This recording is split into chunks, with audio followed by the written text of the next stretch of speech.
¿Sientes que las voces que grabas con el SM57 suenan oscuras, encajonadas o sin definición? No es el micrófono funciona perfectamente. Es este pequeño fallo que estás cometiendo. Mucha gente cree que pegarse al micro da potencia, sobre todo la gente que está empezando, pero lo que pasa es que saturas los graves y pierdes definición, porque al cantar tan cerca del micrófono entra en juego una cosa que se llama el efecto proximidad. El efecto de proximidad es un fenómeno físico que ocurre en los micrófonos direccionales, como los cardioides, que es lo que suelen ser los micrófonos dinámicos, como el SM57. Básicamente consiste en que a medida que la fuente de sonido se acerca a la cápsula del micrófono, la respuesta en frecuencias bajas aumenta desproporcionadamente. Aquí te explico por qué sucede y qué implica para tus grabaciones. ¿Por qué ocurre? Sin entrar en explicaciones muy técnicas, los micrófonos dinámicos funcionan por una diferencia de presión entre la parte delantera y trasera del diafragma. Cuando estás muy cerca, a pocos centímetros, esa diferencia de fase y presión se vuelve mucho más extrema para las ondas largas, los graves, lo que hace que el micrófono exagere esas frecuencias. ¿Cómo afecta la voz? Pues sobre todo en un aumento de graves brutal. Si te acercas al micro puedes experimentar un aumento entre 10 y 15 decibelios en las frecuencias por debajo de 200 Hz. Notarás también sonido boom, encajonamiento. La voz va perdiendo definición y se siente como si estuviera dentro de una caja de cartón. Y pérdida de inteligibilidad. Los graves tapan los armónicos medios y agudos que nos ayudan a distinguir las palabras. ¿Es siempre malo? No.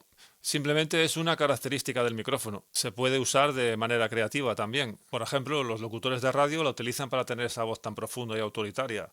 Estamos aquí en la radio. O voces muy finas. Si tu cantante tiene una voz con muy poco cuerpo, acercarse al micrófono puede ayudar mucho a engordarla. Pero el problema gordo con el efecto proximidad viene cuando estás cantando estilos metal. En una mezcla de metal cargada de guitarras con mucha distorsión y un bajo potente, el espacio en los graves es sagrado. Si grabas una voz con demasiado efecto de proximidad, sucederán varias cosas. Peleará en frecuencia constantemente con el bajo y con el bombo. Tendrás que aplicar una ecualización muy agresiva, cortando mucho en graves para que se entienda la voz, lo que a menudo deja una voz poco natural. Lo ideal es que, eligiendo el micrófono y la técnica microfónica, a la voz ya no tengas que hacerle nada más. Cuantos más procesos le tengas que hacer a la voz, peor va a quedar. Por eso hay micrófonos más agudos, otros más oscuros, otros más brillantes, otros más mediosos, para que según la fuente que vayas a grabar, escojas el micrófono adecuado para que luego tengas que hacerle los menos procesos posibles.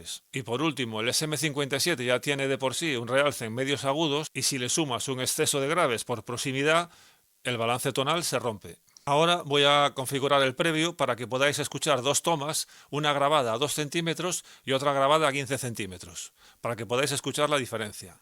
Muy bien, en esta toma, como podéis observar, estoy como a 1 centímetro del micrófono, tengo la etapa de ganancia hecho a 0 decibelios del búmetro. Y como podéis observar, el incremento de graves es brutal. Aparte se escuchan todos los sonidos del aire dando en el micrófono, todas las consonantes plosivas se quedan muy marcadas. Queda una toma como mucho más sucia y con muchísimas más imperfecciones. Ahora mismo el previo lo tengo configurado a 40 decibelios. La ganancia está configurada a 40 decibelios. Vale, ahora no sé si aprecian el vídeo, pero estoy como a unos 15 decibelios y ya veis que el sonido es mucho más natural. Ya no hay tanto grave, ya no hay encajonamiento y el resultado es una toma mucho más natural y presente. El previo lo tengo configurado ahora a 70 decibelios. Es decir, también sobre los previos, para los micrófonos dinámicos es imprescindible que tengas un previo dedicado, porque necesitas por lo menos estos 70-75 decibelios de ganancia o incluso 80, porque para tener una señal saludable necesitas que el previo no esté a tope de su capacidad, porque si no va a salirte mucho ruido. ¿Qué? ¿Qué os ha parecido? Las tomas hablan por sí solas. Tienes una toma muy sucia y desordenada y la otra es muy natural, como lo que estás escuchando ahora. Si aplicas estos pasos a la hora de grabar, te vas a dar cuenta de que con micrófonos dinámicos como el SM57 se pueden grabar tomas muy naturales y muy definidas. Si sueles grabar voces con micrófonos dinámicos, cuéntame tus experiencias, dime cómo lo haces. Y si os ha gustado este vídeo, suscribiros. Nos vemos en el próximo vídeo.